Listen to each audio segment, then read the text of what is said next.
Naomi Synovec of Lincoln is the third generation in her family to practice filet lace crochet.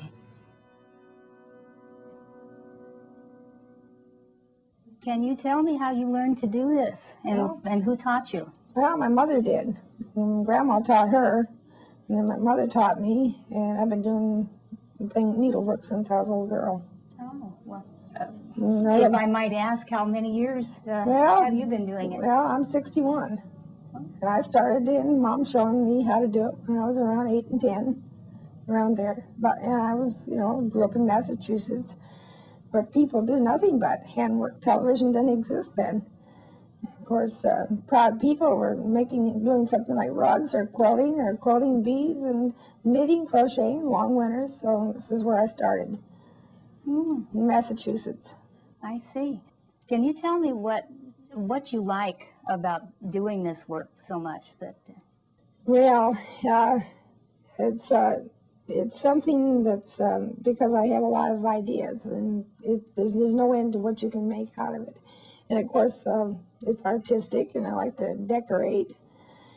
And so just how your imagination goes. And if you want to make curtains, or if you want to make porch screens, or if you want to make rugs and use the filet patterns that you find in books, you can put that implement into a theme for your home, and use that then make your dust ruffles and your crocheted bedspreads in the theme, and pillow shams.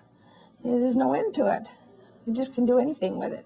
I understand you can make pictures. In fact, you showed me something here that I believe that was done by your mother? Yes, and this was one of her things, and she liked to do stuff like this. This is, of course, out of a heavier gauge thread, so it's heavier, but this is really what it is. It's pictures into crochet lace, and it's using a pattern, and you just hold it in your lap. You don't need a frame, and you just follow the pattern, and when you come to where the pattern says you form a picture into it. Now, how old would that piece be? You said she made it. Well, I'm just going to guess kind of, because I've kind of forgotten, but I'm going to say it goes back to the 30s anyway. And so the dress you're holding, too, is about to the 20s. Yeah, you might tell me a little bit about this, too. Yeah, she wasn't into the fancy dress itself, but the crochet itself was fancy, and she just took some plain material, which dates back to the 20s, and she just wanted to make a yoke, and yokes were the thing in the 20s. And so she made that yoke herself. That's beautiful work.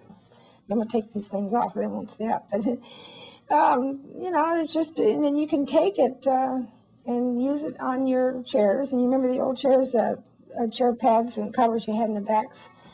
I have old patents for that, too. You can use that for your chairs, such as just sort of plain ones. You can put them here in the backs of your chairs and use your pattern for that. It's marvelous.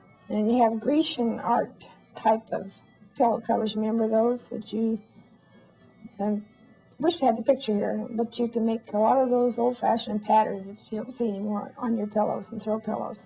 Sounds like you recommend this to other people. Well, I find it really satisfying, and it's I think that the old arts should not let them disappear.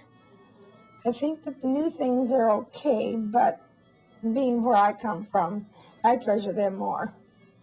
And I think, being older, you become wiser, and you find that the old trusted ways sometimes are better than the new ones that you aren't sure of. And so you treasure them. And plus, it's from your family and our history, and my husband's a history buff too. That's our stability. That's our foundation. That's security.